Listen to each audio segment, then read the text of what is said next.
Hello student, welcome to my YouTube channel. So next topic is energy level diagram.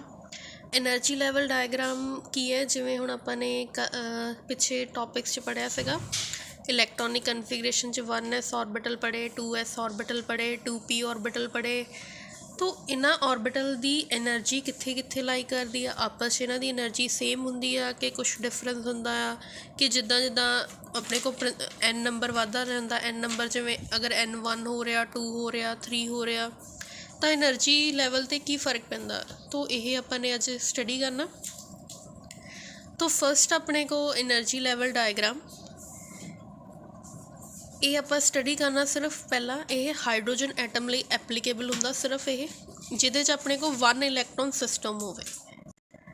तो ਇਹ ਜਿਹੜਾ ਆਪਣੇ ਕੋਲ એનર્ਜੀ ਲੈਵਲ ਡਾਇਗਰਾਮ ਆ ਇਹ ਐਪਲੀਕੇਬਲ ਹੁੰਦਾ ਸਿਰਫ 1 ਇਲੈਕਟ੍ਰੋਨਿਕ ਸਪੀਸ਼ੀਜ਼ ਲਈ, 1 ਇਲੈਕਟ੍ਰੋਨਿਕ ਸਪੀਸ਼ੀਜ਼ ਜਿਹਦੇ 'ਚ ਸਿੰਗਲ ਇਲੈਕਟ੍ਰੋਨ ਪ੍ਰੈਜ਼ੈਂਟ ਹੋਵੇ। तो ਹਾਈਡਰੋਜਨ 'ਚ ਸਿੰਗਲ ਇਲੈਕਟ੍ਰੋਨ ਪ੍ਰੈਜ਼ੈਂਟ ਹੁੰਦਾ।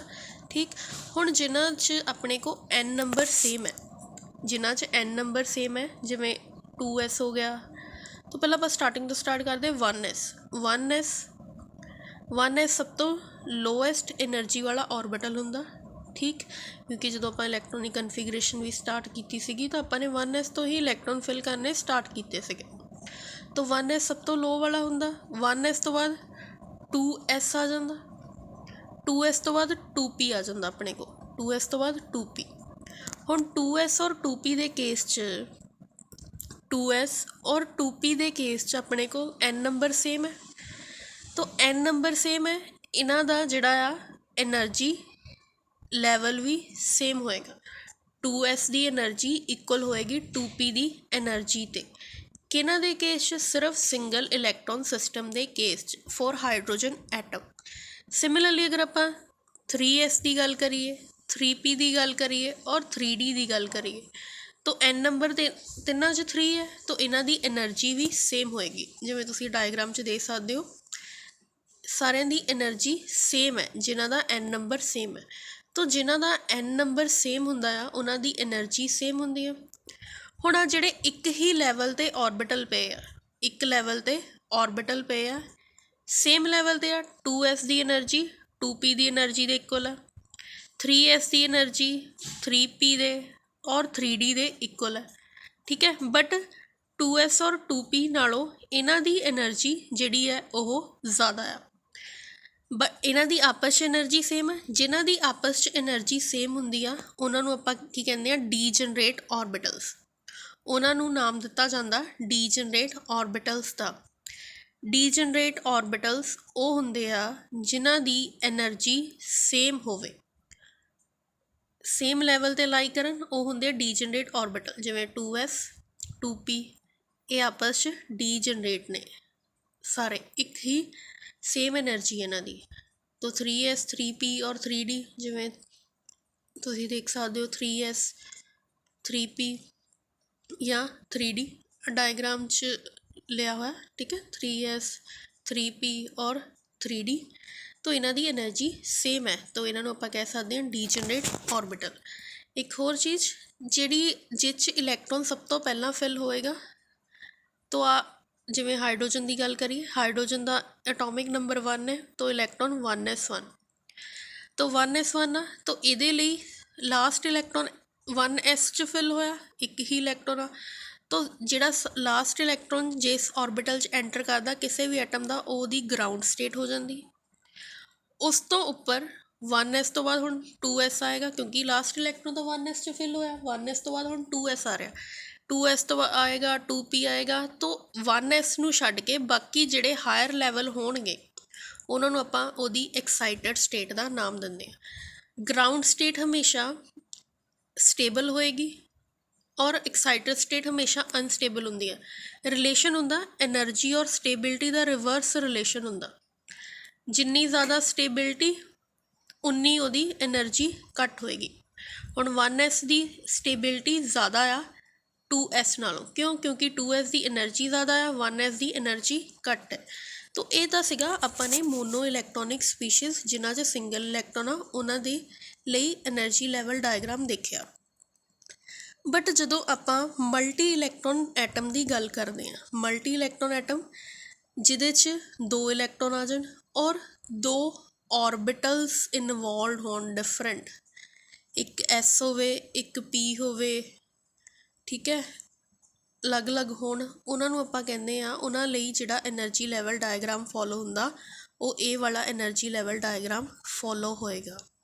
ਇਹਦੇ 'ਚ ਹੁਣ ਨਾ ਹੀ 2s ਦੀ ਐਨਰਜੀ, ਇਹਦੇ 'ਚ 2s ਦੀ ਐਨਰਜੀ 2p ਦੇ ਇਕੁਅਲ ਨਹੀਂ ਆ, 2s ਦੀ ਐਨਰਜੀ ਘੱਟ ਹੈ 2p ਦੇ ਨਾਲੋਂ, ਔਰ 3s ਦੀ ਐਨਰਜੀ 3p ਦੇ ਇਕੁਅਲ ਨਹੀਂ ਆ, ਨਾ ਹੀ 3d ਦੇ ਇਕੁਅਲ ਆ। ਇਹਨਾਂ 'ਚ ਆਪਸ 'ਚ ਐਨਰਜੀ ਡਿਫਰੈਂਸ ਆਉਣਾ ਸ਼ੁਰੂ ਹੋ ਗਿਆ। ਤੋ ਇਹ ਐਨਰਜੀ ਡਿਫਰੈਂਸ ਕਿਉਂ ਆਉਂਦਾ, ਇਹਦੇ ਪਿੱਛੇ ਰੀਜ਼ਨ ਹੁੰਦਾ। ਪਹਿਲਾ reason screening effect, second reason penetration. ਤੋਂ ਪਹਿਲਾਂ ਆਪਾਂ ਪੈਨੇਟ੍ਰੇਸ਼ਨ ਸਮਝਦੇ ਹਾਂ, ਪੈਨੇਟ੍ਰੇਸ਼ਨ ਤੋਂ ਸਕਰੀਨਿੰਗ ਇਫੈਕਟ ਸਮਝ ਆਏਗਾ। ਪੈਨੇਟ੍ਰੇਸ਼ਨ ਦਾ ਕੀ ਮਤਲਬ ਹੁੰਦਾ, ਮੈਂ ਹੁਣ ਔਰਬਿਟਲ ਕੰਸੀਡਰ ਕਰ ਲੈਂਦੀ ਹਾਂ। ਇਹ ਸਿਸਟਮ ਉਹਨਾਂ 'ਚ ਹੀ ਫੋਲੋ ਹੋਏਗਾ ਜਿਨ੍ਹਾਂ 'ਚ 2 ਤੋਂ ਵੱਧ ਔਰਬਿਟਲ ਇਨਵੋਲਵਡ ਹੋਣਗੇ ਔਰ 2 ਤੋਂ ਵੱਧ ਇਲੈਕਟ੍ਰੋਨ ਹੋਣਗੇ ਜਾਂ 2 ਇਲੈਕਟ੍ਰੋਨ ਹੋਣਗੇ, ਠੀਕ ਹੈ। 2 ਅਲੱਗ-ਅਲੱਗ ਔਰਬਿਟਲਸ ਹੋਣੇ ਚਾਹੀਦੇ ਆ, ਐਸ ਹੋਣਾ ਚਾਹੀਦਾ, ਪੀ ਹੋਣਾ ਚਾਹੀਦਾ, ਓਕੇ। ਤਾਂ ਪੈਨੇਟ੍ਰੇਸ਼ਨ ਕੀ ਹੈ, ਲੈਟ ਮੇਰੇ ਕੋ ਇੱਕ ਸੀਗਾ 1s ਆਹ ਔਰਬਿਟਲ ਹੈ, ਆਹ ਮੇਰੇ ਕੋ 2s ਔਰਬਿਟਲ ਹੈ। ਤਾਂ ਕੀ ਹੋਇਆ, ਜਦੋਂ ਨਿਊਕਲੀਅਸ ਦਾ ਚਾਰਜ, ਇਹ 'ਚ ਇਲੈਕਟ੍ਰੋਨ ਸੀਗੇ, ਨਿਊਕਲੀਅਸ ਦਾ ਚਾਰਜ ਫੀਲ ਹੋਇਆ ਤਾਂ 1s ਵਾਲਾ ਜਿਹੜਾ ਕੀ ਹੈ, ਨਿਊਕਲੀਅਸ ਨੇ ਆਪਣੇ ਵੱਲ ਉਹਨੂੰ ਅਟਰੈਕਟ ਕੀਤਾ ਤਾਂ ਉਹਦੀ ਨਵੀਂ ਬਾਊਂਡਰੀ ਬਣ ਗਈ। ਪਹਿਲਾਂ ਉਹ ਇਸ ਰੀਜਨ 'ਚ ਲਾਈ ਕਰਦਾ ਪਿਆ ਸੀ, ਹੁਣ ਉਹ ਜਿਹੜਾ ਆ ਅੰਦਰ ਨੂੰ ਕੰਟਰੈਕਟ ਹੋ ਗਿਆ, ਅੰਦਰ ਨੂੰ ਕੰਟਰੈਕਟ ਹੋ ਗਿਆ, ਠੀਕ ਹੈ। ਸਿਮਿਲਰਲੀ ਕੀ ਹੋਇਆ, ਜਿਹੜਾ ਆਪਣੇ ਕੋ ਹੁਣ 1s ਦੀ ਬਾਊਂਡਰੀ ਨਵੀਂ ਬਣ ਗਈ, 1s ਦੀ ਬਾਊਂਡਰੀ ਜ਼ਿਆਦਾ ਨਿਊਕਲੀਅਸ ਦੇ ਨੇੜੇ ਆ ਗਈ, ਆਹ ਜ਼ਿਆਦਾ ਨਿਊਕਲੀਅਸ ਦੇ ਨੇੜੇ ਆ ਗਿਆ, ਓਕੇ। ਹੁਣ ਜਿਹੜਾ 2s ਵਾਲਾ ਸੀਗਾ, 2s ਹੁਣ ਕਿਉਂਕਿ ਜਿਹੜਾ ਐਸ ਔਰਬਿਟਲ ਹੁੰਦਾ ਸਫੈਰੀਕਲ ਇਨ ਸ਼ੇਪ ਹੁੰਦਾ, ਤਾਂ ਸਾਰੇ ਪਾਸੇ ਹੀ ਇਲੈਕਟ੍ਰੋਨ ਜਿਹੜੇ ਆ ਡਿਸਟਰੀਬਿਊਟ ਹੁੰਦੇ ਆ, ਇਲੈਕਟ੍ਰੋਨ ਡੈਂਸਿਟੀ ਸਾਰੇ ਪਾਸੇ ਹੀ ਪ੍ਰੈਜ਼ੈਂਟ ਹੁੰਦੀ ਆ। ਹੁਣ 2s ਵੀ ਕੰਟਰੈਕਟ ਹੋਏਗਾ, 2s ਨੇ ਕੀ ਕੀਤਾ, ਜਿਹੜੀ 1s ਦੀ ਬਾਊਂਡਰੀ ਸੀ ਪਹਿਲਾਂ ਵਾਲੀ ਉਹ ਓਕਿਊਪਾਈ ਕਰ ਲਈ। ਜਦੋਂ ਕੋਈ ਔਰਬਿਟਲ ਕਿਸੇ ਹੋਰ ਔਰਬਿਟਲ ਦੀ ਬਾਊਂਡਰੀ ਜਾਂ ਹੋਰ ਰੀਜਨ ਆਪਣਾ ਕਹਿ ਲਓ ਕਿ ਰੀਜਨ ਜਿਹੜਾ ਛੱਡ ਕੇ ਦੂਸਰਾ ਰੀਜਨ ਓਕਿਊਪਾਈ ਕਰੇ, ਆਪਣਾ ਰੀਜਨ ਛੱਡ ਕੇ ਦੂਸਰਾ ਰੀਜਨ ਓਕਿਊਪਾਈ ਕਰੇ, ਉਹਨੂੰ ਆਪਾਂ ਨਾਮ ਦਿੰਦੇ ਹਾਂ ਪੈਨੇਟ੍ਰੇਸ਼ਨ ਦਾ। ਤੋ ਐਸ ਔਰਬਿਟਲ ਜਿਹੜੇ ਆ ਸਫੈਰੀਕਲ ਇਨ ਸ਼ੇਪ ਹੋਣ ਕਰਕੇ ਐਸ ਔਰਬਿਟਲ ਜ਼ਿਆਦਾ ਨਿਊਕਲੀਅਸ ਦੇ ਨੇੜੇ ਹੁੰਦੇ ਆ ਔਰ ਨਿਊਕਲੀਅਸ ਨੂੰ ਕਵਰ ਕਰਕੇ ਵੀ ਰੱਖਦੇ, ਕਵਰ ਕਰਕੇ ਰੱਖਣ ਨੂੰ ਆਪਾਂ ਕਹਿੰਦੇ ਹਾਂ ਸ਼ੀਲਡਿੰਗ। ਨਿਊਕਲੀਅਸ ਦਾ ਚਾਰਜ ਫੀਲ ਨਹੀਂ ਹੋਣ ਦੇਣਾ ਹੋਰ ਜਿਹੜਾ ਬਾਹਰ ਔਰਬਿਟਲ ਪਿਆ। ਹੁਣ ਇਹ ਵੀ ਐਸ ਸੀਗਾ, ਇਹਦੇ 'ਚ ਵੀ ਸਾਰੇ ਪਾਸੇ ਇਲੈਕਟ੍ਰੋਨ ਡੈਂਸਿਟੀ ਆ, ਤੋ ਇਹਦੇ 'ਤੇ ਵੀ ਨਿਊਕਲੀਅਸ ਦਾ ਚਾਰਜ ਫੀਲ ਹੋਏਗਾ। ਬਟ ਜਦੋਂ ਹੁਣ ਆਪਣੇ ਕੋਲ 2s ਔਰ 2p ਆ ਜਾਂਦੇ ਆ, 2s ਔਰ 2p ਆ ਜਾਂਦੇ ਆ, ਇੱਕ ਆਹ 2s ਔਰਬਿਟਲ ਆ, ਇੱਕ ਇਲੈਕਟ੍ਰੋਨ ਆਪਣੇ ਕੋਲ p ਔਰਬਿਟਲ 'ਚ ਪਿਆ, ਵੀ ਨੋ p ਦੀ ਇੱਦਾਂ ਦੀ ਸ਼ੇਪ ਹੁੰਦੀ ਆ। ਤੋ ਜਿਹੜਾ ਇਲੈਕਟ੍ਰੋਨ s 'ਚ ਪਿਆ ਆ, ਇਲੈਕਟ੍ਰੋਨ ਪਏ s 'ਚ, 2s2 ਪੂਰਾ ਫਿਲਡ ਹੈ, 2p1 ਲੈ ਲਓ, ਆਪਾਂ ਕੰਸੀਡਰ ਕਰ ਲੈਂਦੇ ਹਾਂ। ਹੁਣ 2s ਜਿਹੜਾ ਆ ਪੂਰਾ ਫਿਲਡ ਹੋਣ ਕਰਕੇ ਇਲੈਕਟ੍ਰੋਨ ਸਾਰੇ ਪਾਸੇ ਡਿਸਟਰੀਬਿਊਟ ਆ। ਇਲੈਕਟ੍ਰੋਨ ਅਗਰ ਸਾਰੇ ਪਾਸੇ ਡਿਸਟਰੀਬਿਊਟ ਆ ਤਾਂ ਜਿਹੜਾ ਆਪਣੇ ਕੋਲ 2s ਹੈ ਉਹ ਕੰਟਰੈਕਟ ਹੋ ਕੇ ਅੰਦਰ ਨੂੰ ਆ ਜਾਏਗਾ, ਆਪਣਾ ਰੀਜਨ ਉਹਨੇ ਬਾਊਂਡਰੀ ਚੇਂਜ ਕਰ ਲਈ ਅਤੇ ਨਿਊਕਲੀਅਸ ਨੂੰ ਉਹਨੇ ਸ਼ੀਲਡ ਕਰ ਲਿਆ, ਨਿਊਕਲੀਅਸ ਨੂੰ ਉਹਨੇ ਸ਼ੀਲਡ ਕਰ ਲਿਆ। ਹੁਣ 2p ਦੀ ਤਾਂ ਸਫੈਰੀਕਲ ਸ਼ੇਪ ਨਹੀਂ ਹੈਗੀ, ਇਲੈਕਟ੍ਰੋਨ ਡੈਂਸਿਟੀ ਤਾਂ ਜਾਂ ਤਾਂ ਇਸ ਰੀਜਨ 'ਚ ਆ ਜਾਂ ਇਸ ਵਾਲੇ ਰੀਜਨ 'ਚ ਆ, ਸੈਂਟਰ 'ਚ ਨੋਡ ਆ ਜਿੱਥੇ ਇਲੈਕਟ੍ਰੋਨ ਡੈਂਸਿਟੀ 0 ਆ। ਤਾਂ ਕੀ ਹੋਏਗਾ, ਨਿਊਕਲੀਅਸ ਦਾ ਚਾਰਜ ਇਹਨੂੰ ਫੀਲ ਨਹੀਂ ਹੋ ਰਿਹਾ, p ਨੂੰ ਫੀਲ ਨਹੀਂ ਹੋ ਰਿਹਾ, ਬਟ ਜਿਹੜੇ ਨਿਊਕਲੀਅਸ ਦਾ ਚਾਰਜ ਥੋੜ੍ਹਾ ਬਹੁਤਾ ਫੀਲ ਹੋਏਗਾ, ਜ਼ਿਆਦਾ ਨਹੀਂ, ਮਾਈਨਰ ਅਮਾਊਂਟ। ਬਟ ਜਿਹੜੇ ਇਲੈਕਟ੍ਰੋਨ ਆ s ਦੇ ਔਰ p ਦੇ ਇਲੈਕਟ੍ਰੋਨ ਆ, s ਔਰ ਜਿਹੜੇ p ਦੇ ਇਲੈਕਟ੍ਰੋਨ ਨੇ ਉਹਨਾਂ ਵਿੱਚ ਰਿਪਲਸ਼ਨ ਕੌਜ਼ ਹੋ ਜਾਣੀ, ਉਹਨਾਂ 'ਚ ਰਿਪਲਸ਼ਨ ਇੱਕ ਦੂਜੇ ਨੂੰ ਧੱਕਾ ਮਾਰਨਾ ਸ਼ੁਰੂ ਕਰ ਦੇਣਾ। ਤਾਂ ਕੀ ਹੋਣਾ, p ਦੀ ਬਾਊਂਡਰੀ ਐਕਸਟੈਂਡ ਹੋ ਜਾਣੀ, p ਦੀ ਬਾਊਂਡਰੀ ਬਾਹਰ ਵੱਲ ਨੂੰ ਐਕਸਟੈਂਡ ਹੋ ਜਾਣੀ। ਪਹਿਲਾਂ ਇੱਥੇ ਸੀ ਬਾਊਂਡਰੀ, ਇੰਨੀ ਐਨਰਜੀ ਸੀ, ਬਾਊਂਡਰੀ ਐਕਸਟੈਂਡ ਹੋਈ, ਇੱਥੇ ਸੀ ਬਾਉਂਡਰੀ, ਰਿਪਲਸ਼ਨ ਹੋਣ ਕਰਕੇ ਇੰਨੀ ਬਾਉਂਡਰੀ ਵੱਧ ਗਈ। ਤੋ ਅਗਰ ਬਾਉਂਡਰੀ ਵਧੇਗੀ, ਕਹਿ ਲਓ ਕਿ ਅਗਰ ਸਾਈਜ਼ ਇਨਕਰੀਜ਼ ਹੋ ਰਿਹਾ, ਸਾਈਜ਼ ਇਨਕਰੀਜ਼ ਹੋਣ ਨਾਲ ਕੀ ਹੁੰਦਾ, ਐਨਰਜੀ ਜਿਹੜੀ ਆ ਉਹਦੀ ਇਨਕਰੀਜ਼ ਹੋ ਗਈ। ਤਾਂ ਇਹ ਆਪਾਂ ਨੇ ਪੜ੍ਹਿਆ ਸੀਗਾ, in case of hydrogen atom 2s ਔਰ 2p ਸੇਮ ਲੈਵਲ 'ਤੇ ਹੁੰਦੇ ਆ ਕਿਉਂਕਿ ਇੱਕ ਹੀ ਇਲੈਕਟ੍ਰੋਨ ਆ। But in case of multi electron system 2s ਔਰ 2p 'ਚ ਐਨਰਜੀ ਡਿਫਰੈਂਸ ਆ ਜਾਂਦਾ।